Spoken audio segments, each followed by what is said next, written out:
Hi, I'm Chili Dilly, the personality pickle.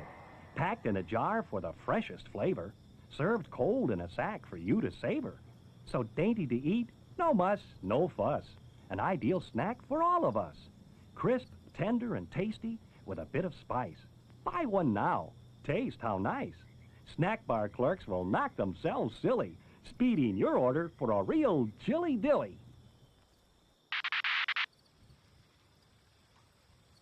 The Ballad of Susie Gould.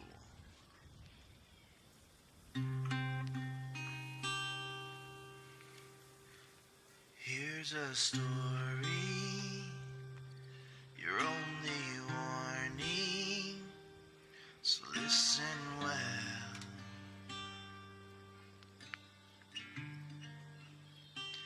The story of a lemonade, a talking doll, and little girl.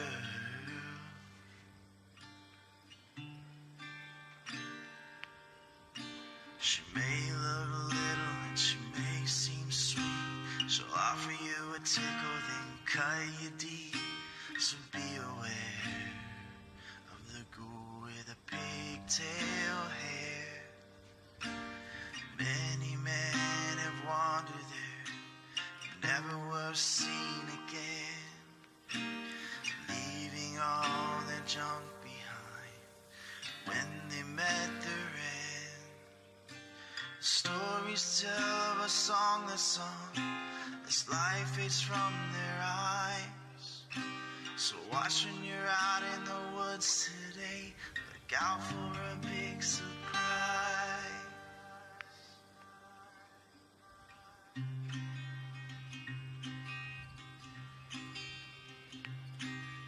Susie, sweet little Susie, if you let me go, the whole world will know about Susie, sweet talking Susie.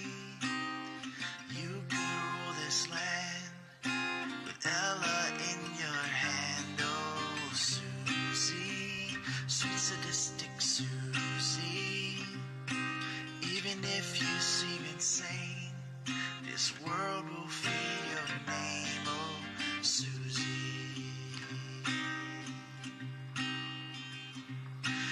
Even if you seem insane, the world will fear your name. Oh, Susie.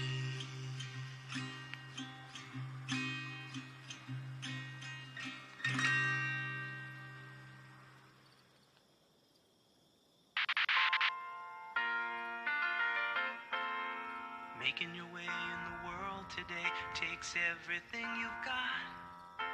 Taking a break from all your worries sure would help a lot. Wouldn't you like to get away? Sometimes you wanna go where everybody knows your name. And they're always glad. And we're live. Welcome everybody to an incredibly special first day of Wes Johnson's Voice-A-Palooza with the Fallout for Hope Charity Initiative team working for the Alzheimer's Association. This is only our first day, and impressively, we are just less than $700 away from raising $10,000 for the Alzheimer's Association. Big round of applause for everybody on the team who's raised money so far. Spectacular work. We joining today, we have the who's who of Fallout 4. Before we get started here, just to explain a little bit, if you can, any small amount of money helps. $1, $5, however much you contribute. In chat, if you hit !charity, you'll be able to get the link right now to donate. You can also hit !Noble Chairs. Our good friends at Noble Chairs have been kind enough to sponsor this charity drive with both a 10th anniversary Skyrim chair and a Nuka-Cola gaming chair. It's like fire engine red. It's beautiful. Yeah, that would scream in that dark cave that you've got going on there. Like glow in the dark with that moment. Everyone screams in my dark cave here. Well, introductions all around. We'll start top left here. Mr. Stephen Russell, whom you know best as the voice of Nick Valentine. How we doing? To my right, co-hosting with me today is the man who needs no introduction in podcast land, Mr. Robots, Tom from the Fallout Lorecast. Oh, And he's muted. And Tom, we have no audio. That is muted. evil. That is evil, Kenneth, to get a co-host and then mute him from the start. Can we get an F in chat for Tom's first mute? Obviously, a professional podcaster. This guy. Thank you so much for including me on this, Ken. And it's so nice to meet all of you. Having heard your voices countless times and actually getting to put faces to them, this is wonderful. Thank you so much. Oh, you know what? Yeah, you're right, guys. To my right is right on the end here is Christopher Walker. Hello. Whom you know as Initiate Clark. Second row left, we've got Paul Eiding, the voice of the Vault-Tec rep. Good morning, Vault-Tec calling. Happy to be here. People's positions in Zoom for some reason keep switching. So currently, Paul is now Christopher Walker. Hey guys, if you shut off your camera, it moves you into a lower section and everything will move. So you'll be watching Ken's head going back and forth like one of those little dogs, bobblehead dogs in the back of the car. I'll rearrange everybody's names. So keep your cameras on. Fixed now. Or Everyone maybe got. not. Never mind. Yep. So next, well, let's see. We've shuffled around here. So now we have Wes Johnson sitting in Paul's place. Ken, if you drag Chris back to where he was, everybody should go right back to where they were. I did all this, huh? Oh, I was today years old when I found out that you can drag and drop people on Zoom. How? Yes, Yeah, but there you what go. do we do when the music stops? I'm not clear. Nice. I have no. Where am I? I have no idea. I thought I knew where I was. I thought I was next to Nick. I have no idea either. Okay, there we go. Now we're in the right Fucking with position. my head, Ken. We're also very I'm sorry, confused. Danny. Who are these people? Well, that's all the time we have. Okay, there you go. So back to Wes Johnson. Wes Johnson has joined us surprisingly at Wes Johnson's Voice-a-Palooza. Thank you for taking Who'd your have thunk time. that? Yeah, it's wonderful to be here and to have everybody join us here for this to fight against Alzheimer's. I know it's touched me and my family. It's touched so many lives and so many families. So personally, thank every one of you for being here today, and thank you to the gaming community who's come out in force to fight this thing. I'm wearing my my ALZ sunglasses today because you all are so bright and shining. Because your hands, you hold up your hands and it's like there's two white lights on them. It's really amazing. To Wes's right, we have the voice of Scribe Halen, the consummate professional right now sitting in her beautiful booth is Jan Johns. I'm gonna do it. It's gonna be cool. I'm gonna have like a background one day and things like everybody else. It's gonna be. My hands are gonna glow too. Sort of like you're outside the principal's office waiting to be called in for something you've done wrong. Oh no. Yeah, it feels like every day of my life. Elizabeth Noon is to Jan Johns' right, the voice of Ronnie Shaw and Irma. Yeah, you kiss your mother with that mouth? She said the thing. Bottom left, the man who needs no introduction with that deep, deep baritone. Dance, Dance Revolution. It is Peter Jessup, the voice of Paladin Dance. Hey, everybody. Ad Victoriam. There's the thing. Influence, yeah. Just to his right is John Gentry, the voice of Preston Garvey. Hey, everybody. Happy to be here. What settlement is that behind your you help. there? John needs your help. On his epitaph. I'm sure John is not at all tired of hearing that. Never. How many times do you have to sign that on people's bodies, John? Oh no. I don't want to know. All the tattoos that are out there. And last but not least is Danny Shirago, the voice of Hancock the Ghoul. I'm Cindy Brady. Hi.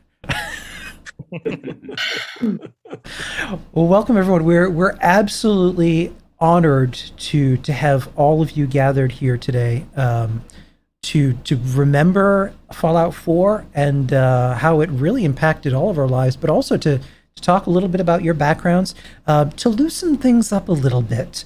My good friend Tom is going to take over here with some rapid fire wild questions to get things going. Yeah, so normally Ken and I do a series of questions for a single guest when we have them on our show. But since there's so many of you, I'm only going to do 3 questions, but you all get the same 3 questions. So we're just going to go in order from top left to bottom right. And I'm going to pitch the question out. And these are rapid fire. This is, don't think too hard on it. Just answer the question. And then we'll go to the next person and banter will occur and we'll all have fun. So we're voice actors, Tom. Who's top left? Yeah, I have no idea what the too fuck hard I on am. anything. Sorry. yeah, so I'll call you out as we go. So Stephen is top left. It's Stephen, and then Christopher, Paul, Wes, Jan, Elizabeth, Peter, John, and Danny. The same order. Oh, we see, introduced. I was Good like, night, John boy. I'm not next to Nick Valentine at all. That's a bummer. Neither am I. Oh, well, anyway. All right. So for the first question, Stephen, and you are all going to get this question eventually also. So be thinking about what you're going to answer. In this scenario, you catch the FEV, the forced evolutionary virus. And you're happy to learn that you don't mutate into a monster, but it does affect your voice. Suddenly, you can only speak like either a super mutant or a protectron. Which do you choose? Dude, Oh, what the fuck are definitely you the talking super about? mutant. The super mutant? Yeah, definitely. Okay, and why? Well, a lot of my family are actually super mutants. So Wow. Easy to kind of, I could do that. Brilliant. Wonderful. Christopher. I like how there's no follow up to that statement. We're just moving on. Like, okay, sure. That's great. No, that's whatever. They're proud too. I'm not outing anybody. We are who we are. Take us or leave us as is. Yeah. Nice. Okay. All right. Christopher, what would you choose? That is a great question because this has actually happened to me in my life. And what happened really is I was just stuck doing 80s Kevin Costner. That's what my voice turned into. So I guess that's super mutant.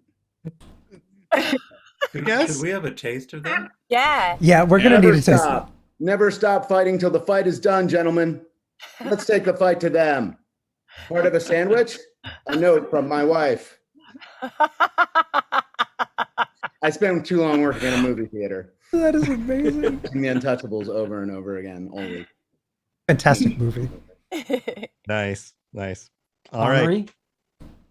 Paul's next. Oh, no, I definitely go super mutant. I don't care about the mutant. The key word for me is super.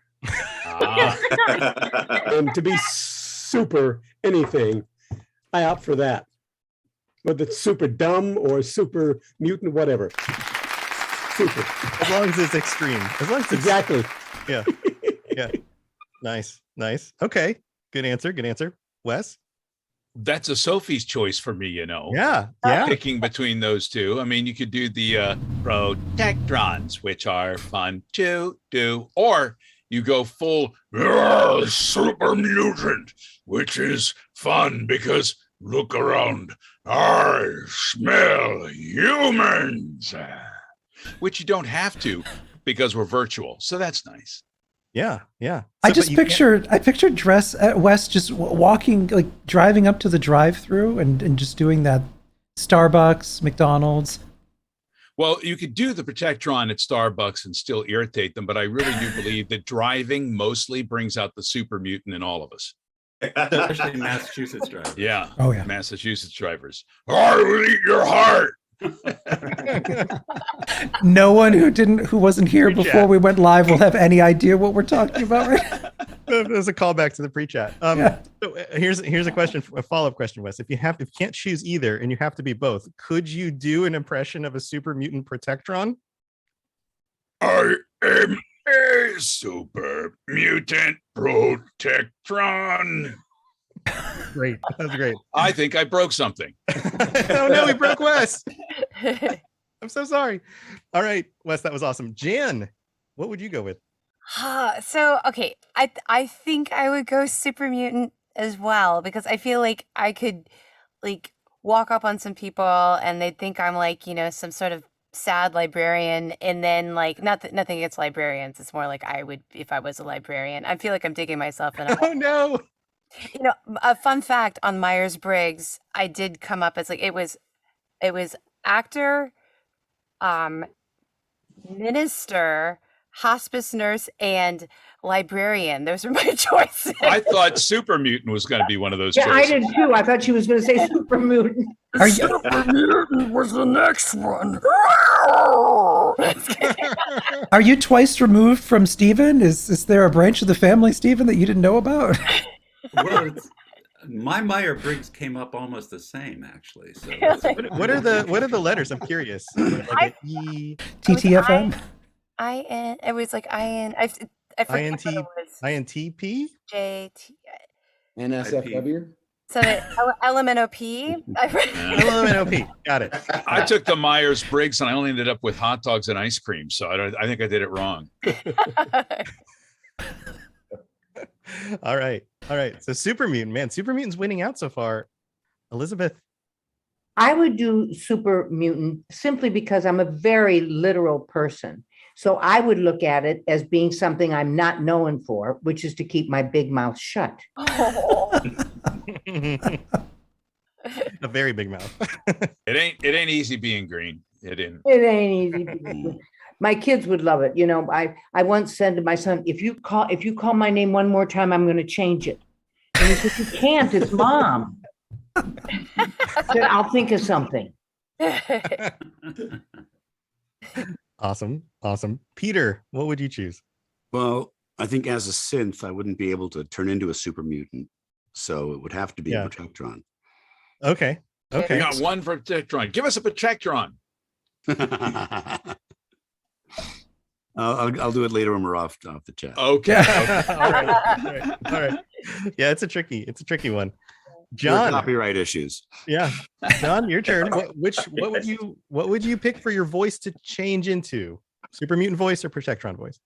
I think I'm gonna go super mutant too. Just announce myself before I actually show up anywhere. Yeah. Now, I definitely have to hear you talk about settlements as a super mutant. Gosh. Yes. Oh yeah. Yes. I don't know how to do that.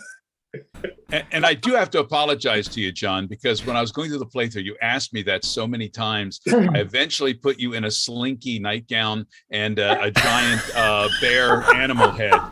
And you still super serious asking about the settlements every time. But you know what? It was much funnier that way. I want to see that image. I really want to see that image. Brilliant. I'm actually going to slip into that a little later. So it was slinky. You wore it well. All right. Wow. And last on the list so far, Danny, it's good to see you again. Hamilton. How are you, Tom? How you doing? Hamilton's back. Yeah. Let's see. I have no fucking idea what you're talking about, Tom, to be frank. I have no. Is that from Transformers, the Protectron thing? Yeah, I have no idea. I literally I have no. You know what? I'm gonna go with pineapple. I would be a pineapple. Yes. Pineapple. What does a pineapple sound like? I don't fucking know what a pineapple sounds like, Tom. Okay, let me try it. I don't know. I'm a pineapple and okay. Yes. That was uncanny. And scene. Uncanny. That's what they sound like to me when I walk by. They talk to me. Does the pineapples? Does the banana behind you have a voice? Nope. Nope. Strictly pantomime for this this little piece of fruit. Oh my God! Because everybody knows bananas are nature's mime. They are. Well, that's what the duct tape is for. You just put it over its mouth. And it can't. Yeah, exactly. Otherwise, he's without the duct tape, extremely talkative. If you That's listen, a hostage banana. if you With a listen very, really very close, low voice that you wouldn't expect from such a small there's a fruit. small voice behind him right now that's like, "Call the police."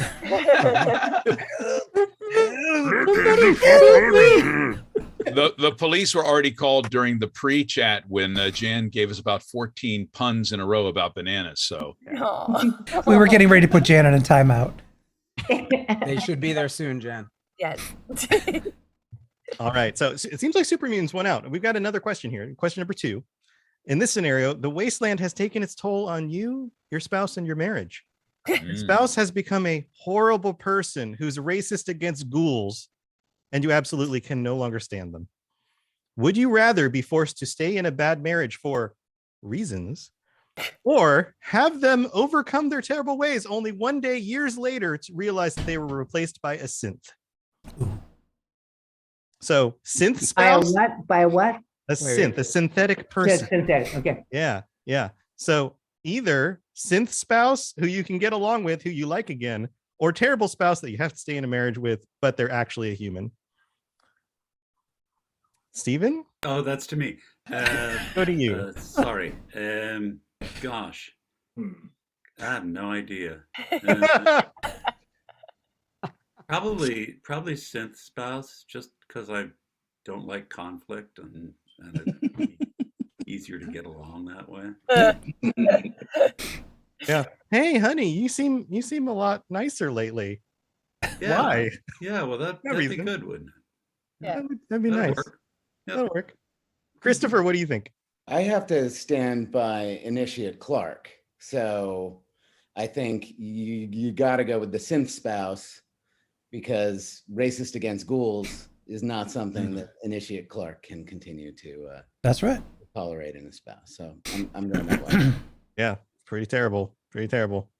I mean, that means that your spouse probably was killed off at some point and replaced, but Yeah, you gotta stand by your principles, I think. It's the wasteland. Things happen. The wasteland. Been there, done that. Wait, All right. What? We're just gonna move on from that one, like Steven's comment about his family and super mutants. Next question. Okay, Paul. Well, I know it's for better or worse, but I don't think that I could have handled the racism stuff. And who knows what happened to the human wife or the human spouse. Dateline will tell you. Maybe I may have had something to do with it, There's a whole backstory that's coming out here. But this, I thought these were supposed to be fun questions. This is really some serious stuff. Yeah, this is too serious wasteland for is- me. I'm the worried wasteland about is the dark. wasteland. Moral ramifications. Yeah, It's a dark place out there. The last one is a little bit more fun. Don't worry. We're coming back to fun. Right. I'd probably have to go with the sin. Depending upon how the relationship goes, how do I put this gently? If our relationship was completely full on all aspects, I'd go with the synth. All right. Yeah. And again, don't overthink it. And these are the kinds of dilemmas you come across in a Fallout game. Absolutely. So that's part of the fun of the question. All right, Wes. One moment, Tom. I did want to actually say, Spanker Prime, thank you for the $250 donation Oh my goodness. for Thank you. Alzheimer's Association. And also, I missed it earlier, Jordan Pettit, I believe that is. Thank you for the $10 donation. Thank you both very Thank you, much. Jordan. Yeah. That's wonderful. Amazing. Thank you. So your question is synth spouse, correct? Spouse or Yeah. human spouse, but they're still a terrible person.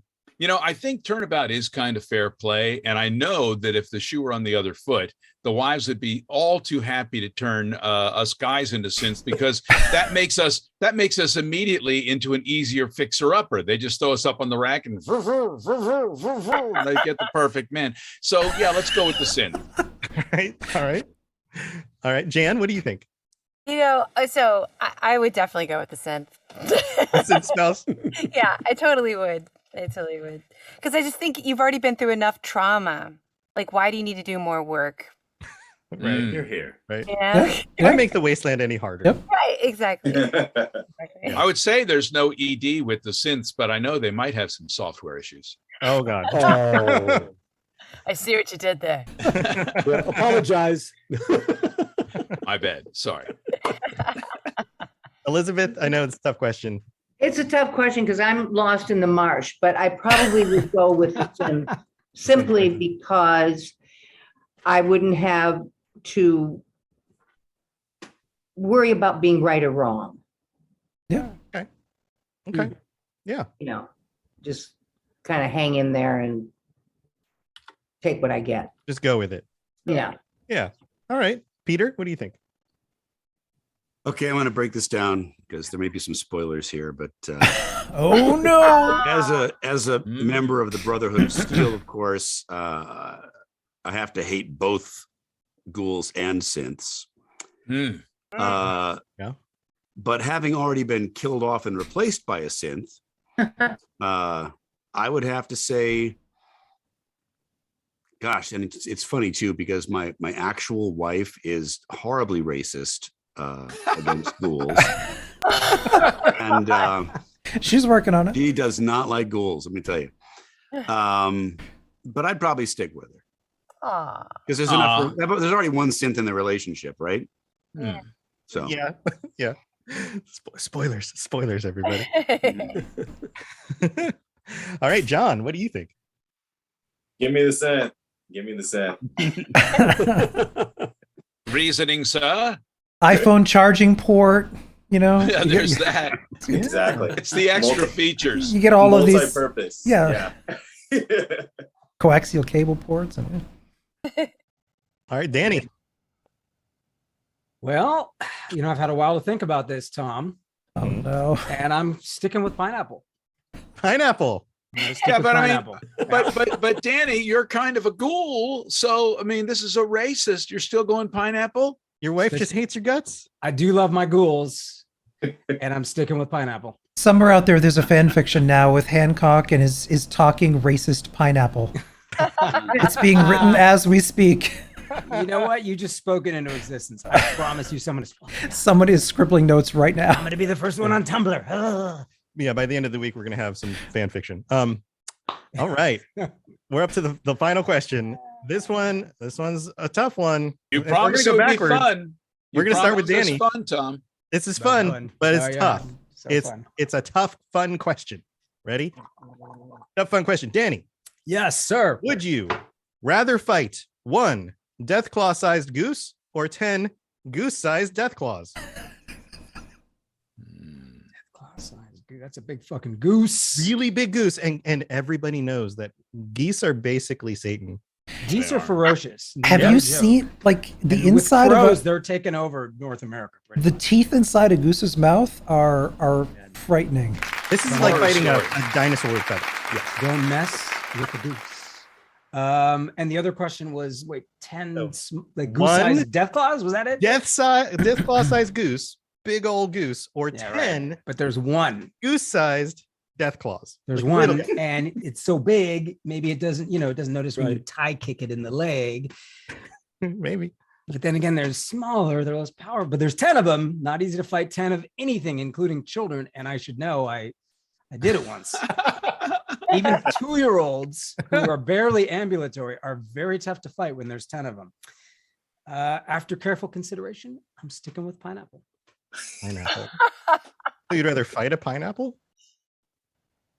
I've given my answer. Don't press me anymore. Okay. All right. Next person. All right. All right. Going over to John. Going backwards.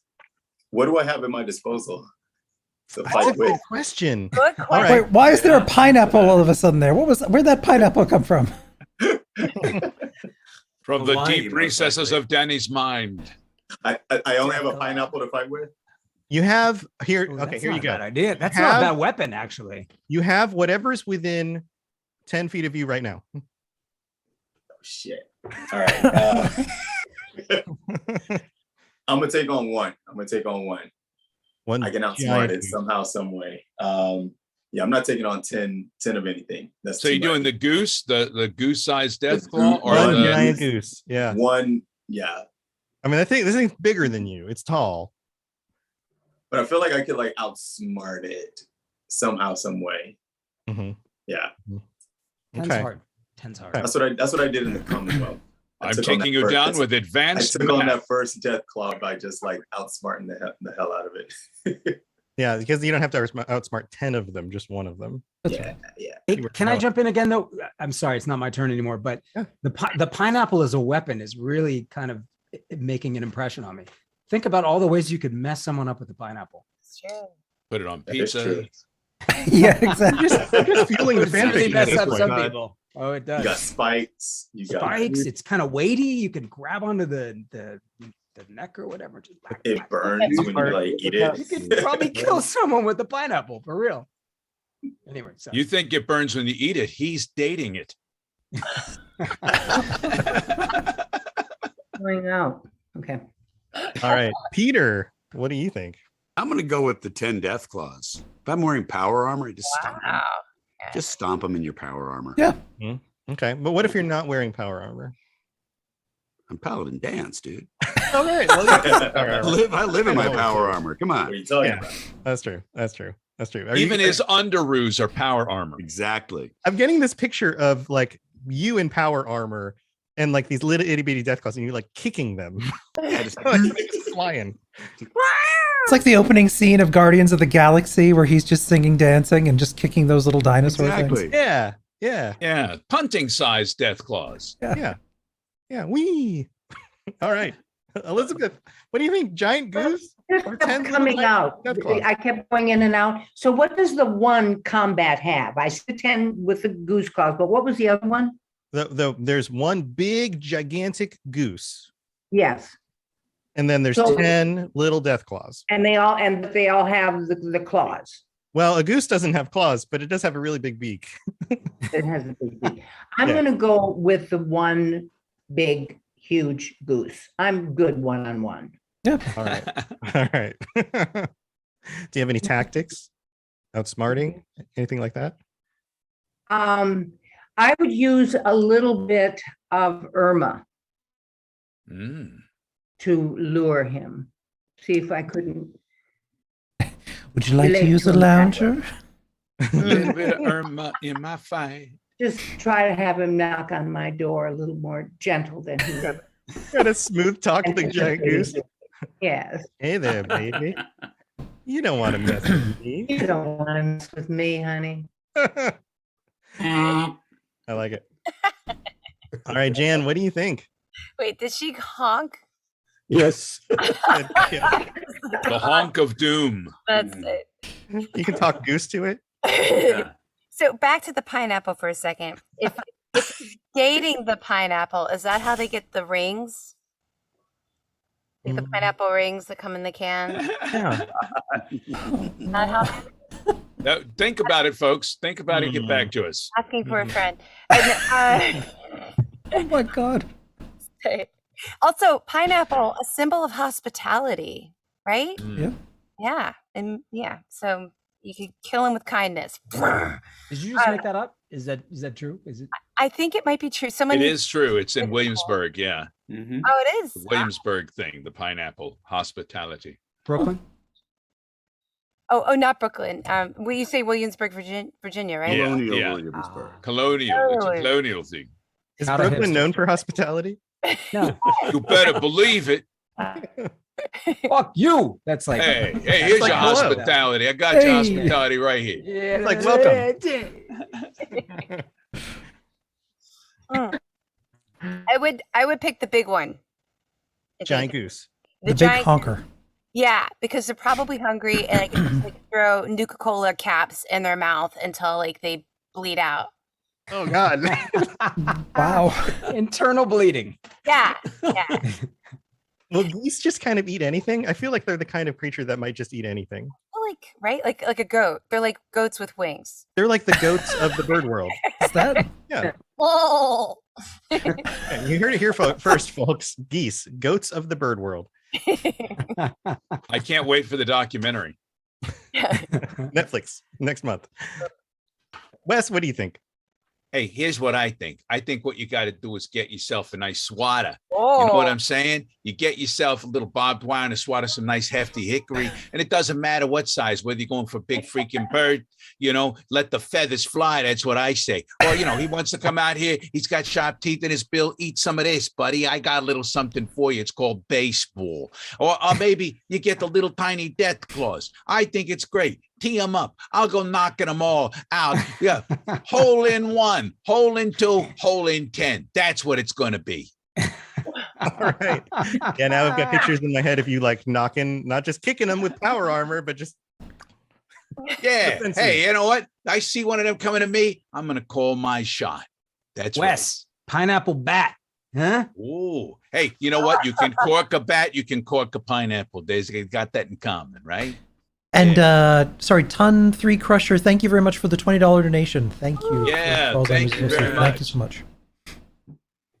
Paul, what do you think? Well, even though my grandmother had a saying, she was from West Virginia, and she had great sayings. One that was, "You don't have the brains God gave a goose." My grandmother always said, "God love a duck." My great grandmother used to say that too. Yeah. Yeah. No, that was too sweet. My grandmother was a little God harsher. love a duck, and I think that meant you're screwed. Like, yeah. Well, you said anything within 10 feet we could use. Sure. Okay. Well, it just so happens my daughter is getting married next week, and we're building something here in my office. Luckily, you can't see it. It's a mess in here, and there are lots of tools here. I've got mallets. I've got a saw, and so I would take the 1. And I think my grandmother was wrong. I do have about the same brains God gave a goose, but I have tools to fight with. So I would take the 1, and I would kneecap him first, take him down, and then force feed him a saw, and maybe the mallet too. Oh no, Paul, getting graphic. Do geese have knees? Say again. Do geese have knees? Oh yeah. Sure. You haven't seen them? Yeah. They've been Are they like the backwards kind? Does a goose have knees? I have no idea. I feel like that's a country my scenario. It's a country music song. Does goose have knees? Do goose have knees? It's the old timey phrase. That's the geese knees, right? Yeah. Way to geese's knees, baby. Yeah. Christopher, you're up. What do you think? Well, my grandmother was known for her colorful sayings. And what she always said was, well, for some people, a big goose might be a pleasurable thing. I don't know that that's really relevant to the situation. But I did happen to buy a loaf of bread the size of a tractor trailer truck. So I think I would go with your one big goose and just try to keep it busy with little pieces of bread for as long. Distraction. Rachel, thank you for $211.11 donated to Alzheimer's Association. And Grim Reaper, thank you for the $60 donation. And do you see that? We passed it. $10,000 broken. Yes. Look at that. Absolutely amazing. Look at that. Thank you all. That's amazing. Yeah, this is day one, people. And you know what happens when we reach our goal? We raise our goal. And we appreciate that because the more that comes in from you guys, the more help we're going to get for those who are suffering from Alzheimer's. And by the way, if any of you out there need us in any way for help fighting giant geese, we're there for you. You know, you are donating to ALZ to fight ALZ. We will fight the geese for you. Mm-hmm. And this just big or small, big or small. We can do the little ones too. That's true. The little ones too. 1, 10, 300. We don't care. Any number. We will fuck those geese up for you. There is no enemy too small. Mazoga in chat has confirmed that Google says geese do have knees. Thank you very much. Oh my God. Good improv, Paul. See, Grandma was long. She was wrong. The more you know. Ring. The more you know. All right, Chris, did we wrap you up, or were we done with you? I wasn't. I don't think I should say any more on the topic.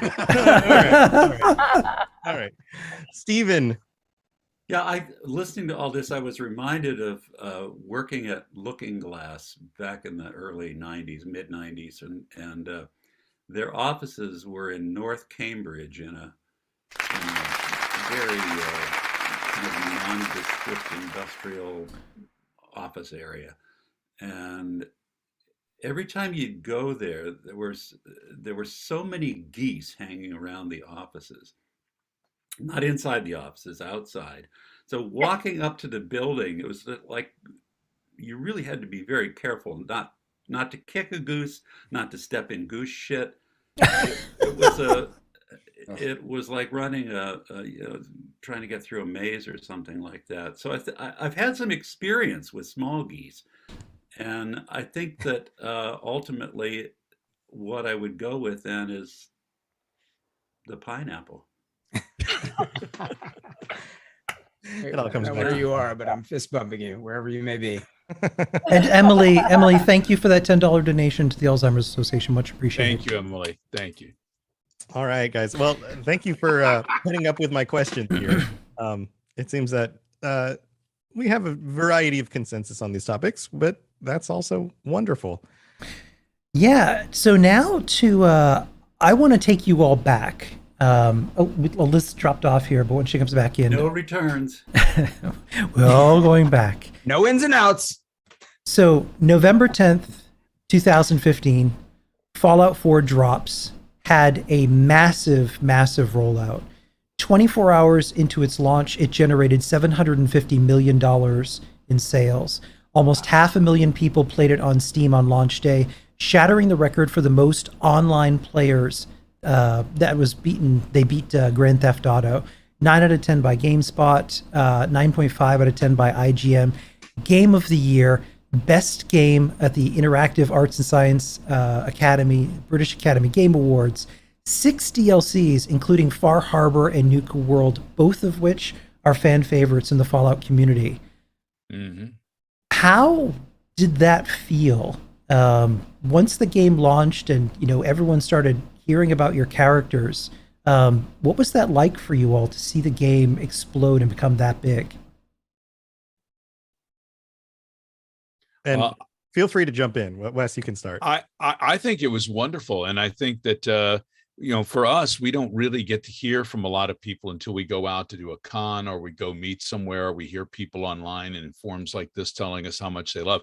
I think all of us heard about certain characters. I know that Peter and Jan's characters got a lot of love, and Stephen, Nick Valentine transcended so much. I mean, you hit a real chord with that character. I would imagine that, the love you hear from people just who play the games and connected with these folks was wonderful. Not everybody loves your characters, by the way. I did see something online where somebody not only beat up, but then cut all the limbs off of Mo Cronin. I had to put new locks on my doors. It was very disturbing, but for the most part, it was good. I'm going with one giant goose. Yeah. Now, are you telling me the fans gave you one giant goose?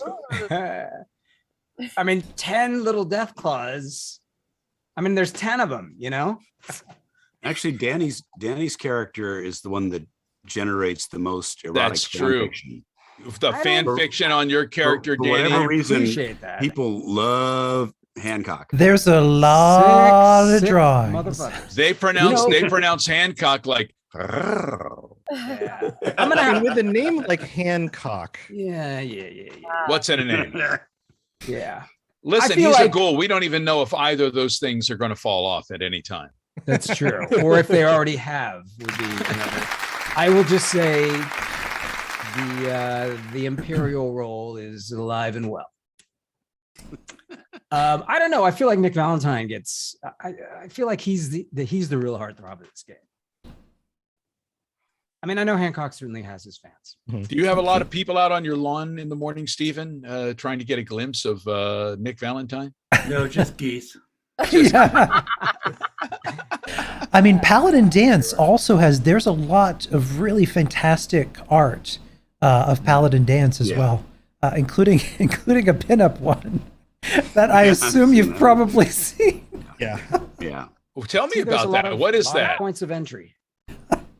What? Classic. Wait, what? What? I'm so They- lost. Somebody did a wonderful sort of beefcake pinup of Paladin Dance. I don't know. I've always sort of thought, the KMF game. It was, the Dance was the M and Hancock was the F with the fans. I don't know who they would K, but Sounds like Mo Cronin. Wait, Someone says there's a fanfic out there on Dance called By No Constraint. Have you read any of these? I have Peter? never Do read a not go fanfic. down that rabbit hole. Peter, run. Never. Where did they have the fanfics? Peter, run. Peter, never. Come on. I mean, Someone I once have not read sent the me- Paladin Dance. I haven't read the Paladin Dance fanfics. you're talking about Paladin Dance with no pants. Am I right? Someone real. sent me a fanfic between Shea Gorath and Lucy and LaChance once, and I was like, "These are both me." I find that's like my high school years you're writing Yeah. about. Oh my God. So, do you, when I think of Paladin Dance, one of the things that occurs to me is the meme of Paladin Dance Revolution. Have you seen that meme? That one is hilarious. Yeah. Do you guys have a favorite meme of your characters? I'm sure that they show up in all sorts of different ways. John's like, I love the Shining. Here's Johnny, where he's like got the axe. Yeah, And yeah. Wally, like, another settlement needs your help. Yeah, Preston has the best memes, man. You do. one of the Why? most, like, on the official the Fallout Discord that Bethesda runs, one of the most used gifs that I constantly see in there is one where you just kind of like leer in a window, like, "Hey." It's amazing. Anybody else have a and even notable if you went meme? out and did some fan service with that, you'd probably get arrested. Yeah. Likely, yeah. Now, I don't have a meme that I know of for the Vault-Tec rep, but these guys put together a YouTube. What's it called? What is it called? The Vault-Tec rep prank calls. Yes. So Oh my God, those are all my hilarious. voices, all my lines, and they call businesses, and he's, "Good morning, Vault-Tec calling." "Yes, can I help you?" He says, and he says, "We don't want any." He says, "Oh, it's not about. We're not selling you anything, sir. It's all about you." And the guys are really good, and they come back really quick with these poor people, these poor businesses.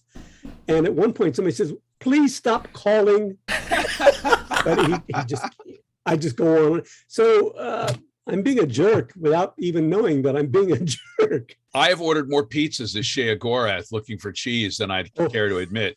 I have a question for you, though, Paul. Your guy comes to the door and sells us this Vault-Tec access. And then like 15 minutes later, the bombs start dropping and they actually let us in the door. A regular company, we'd get there and be like, "Sir, he's not going to file that paperwork for the next 3 weeks." That's some quick service, pal.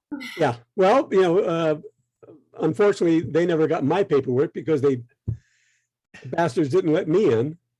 True. So my characters are both my characters when I become Ghoul are pretty sad characters. Yeah. And I love Arlen Glass because that story just breaks my heart. Yeah, that was a heartbreaking one. Being the father of daughters and having not heard his daughter's voice for all those years, and then he finally gets to hear, you bring this tape of, and I can hear my daughter's voice. It just, when I was recording, it's like, okay, how much emotion do you want me to have? Because it was pretty easy to get to. The chat room right now is totally feeling you, by the way. They're saying it's heartbreaking. They're going, "My heart." They're calling you beloved. They love that character. You really touched them. The writing was so good. Yeah. It just, it was really, really well done.